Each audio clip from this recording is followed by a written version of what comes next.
ایک صاحب کہنے لگے پہلے نمبر پہ فلاں، دوسرے نمبر پہ فلاں، تیسرے نمبر پہ فلاں، چوتھے نمبر پہ علی، علی فضائل میں چوتھے نمبر پر ہیں۔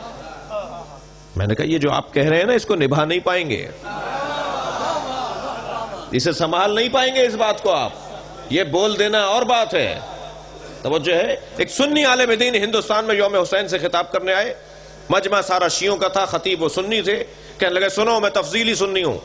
کسی نے کہا جی تفضیلی سنی کیا ہوتا ہے؟ کہنے لگے میں تفضیلی سنی ہوں، بعد از نبی علی کی فضیلت کا قائل ہوں،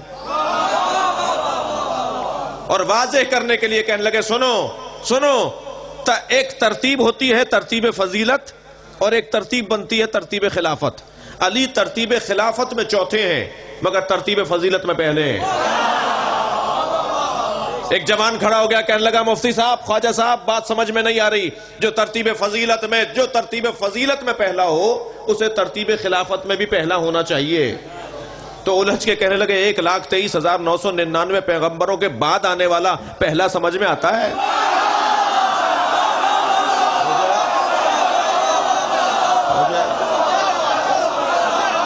کوئی مقایسہ نہیں ہے، کوئی کسی سے مولا علی کا مقایسہ نہیں ہے۔ اللہ اکبر۔ جب جناب زہرا کا نکاح پڑھایا نا اللہ نے عرش کے اوپر، تو بی بی سے پوچھا فاطمہ تمہارا مہر کیا رکھوں؟ بھئی مہر بچی کی طرف سے ہوتا ہے نا، لڑکی کی طرف سے ہوتا ہے۔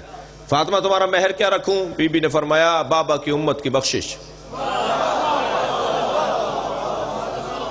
میرے بابا کی امت کی بخشش میرا مہر۔ اب میں آپ سے سوال کروں کہ مہر دیتا کون ہے؟ شوہر دیتا ہے نا، والد تو اس کی مہربانی ہے کہ کچھ آگے پیچھے طے کروا دیتا ہے جی، لیکن دینا تو کس کو ہے؟ بھئی دیا ہوا ہے نا شوہروں نے یا نہیں جی۔ ایک صاحب کہنے لگے کہ یہ شوہر حضرات اپنی بیویوں سے ڈرتے کیوں ہیں؟ تو دوسرے نے کہا جی مقروض ہیں، ابھی تک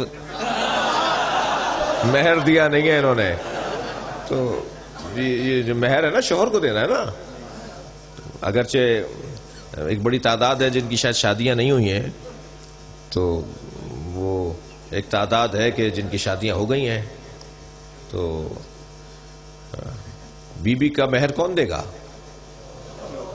جی؟ کون بخشوائے گا؟ امت کا گزارا نہیں ہے بغیر علی کے۔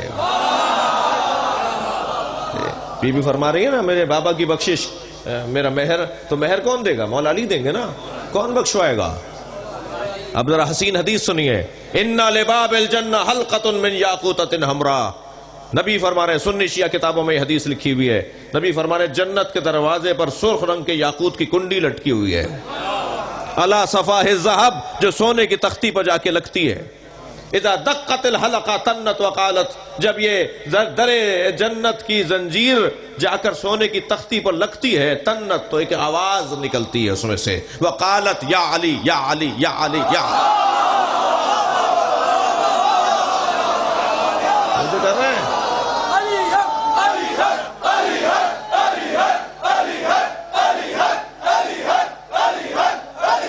صلوات پڑھیں گے محمد و آل محمد پر۔ مجھے جنت کے دروازے پر بجنے والی کنڈی کی آواز ہے یا علی یا علی یا علی۔ حضرت آیت اللہ جوادی عاملی تفسیر تسنیم جنہوں نے لکھی ہے، وہ اپنے استاد علامہ محمد حسین طباطبائی کے پاس، جنہوں نے تفسیر المیزان لکھی ہے، ان کے پاس گئے، کہنے لگے استاد جنت کے دروازے پر ایک مجتہد دوسرے مجتہد سے سوال کر رہا ہے، استاد سے شاگرد سوال کر رہا ہے کہ استاد جنت کے دروازے پہ علی علی کی صداؤں کا فلسفہ کیا ہے؟ کیا سبب ہے کہ جنت کے دروازے پہ ہم جب جائیں گے وہ کنڈی بج رہی ہوگی اور علی علی کی آوازیں آ رہی ہوں گی؟ تو استاد نے بے ساختہ فرمایا جس کے گھر جاؤ گے اسی کا نام تو لوگے۔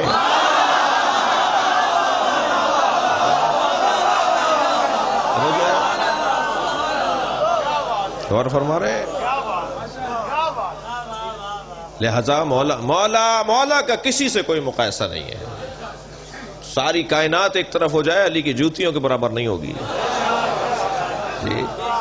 اور یہ میں نہیں فرما رہا، خود مولا علی فرما رہے ہیں، یہ مولا علی فرما رہے ہیں، فرماتے کیفا یسوا، خبردار لا یقاس بآل محمد احد من هذه الامہ۔ کون فرما رہے ہیں؟ مولا علی نہج البلاغہ کو فرما رہے ہیں، امت کے کسی فرد کو اہل بیت کے ساتھ مقایسہ نہیں کرنا۔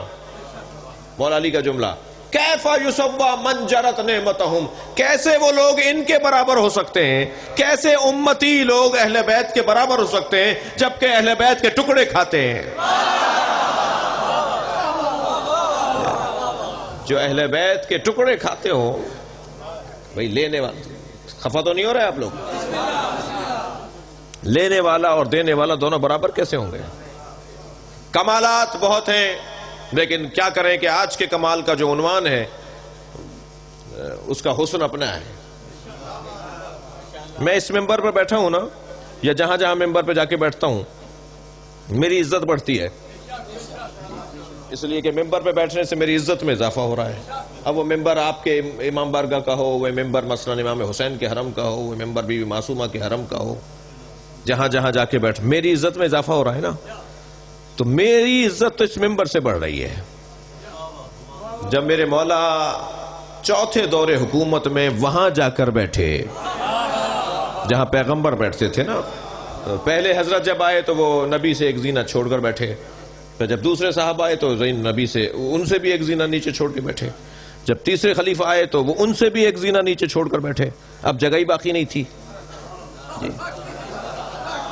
توجہ، اور جب مولا علی آئے، توجہ ہے، جب مولا علی آئے تو مولا نے تینوں زینوں پہ قدم رکھا۔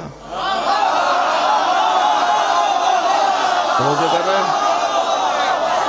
اور علی وہاں جا کر بیٹھے جہاں نبی بیٹھتے تھے، تو سرگوشیاں ہونے لگیں، باتیں ہونے لگیں۔ حضرت نے فرمایا ما اسمعو من کا، میں کیا سن رہا ہوں تم سے یہ باتیں، کیا کر رہے ہو یہ باتیں، کیا باتیں ہو رہی ہیں؟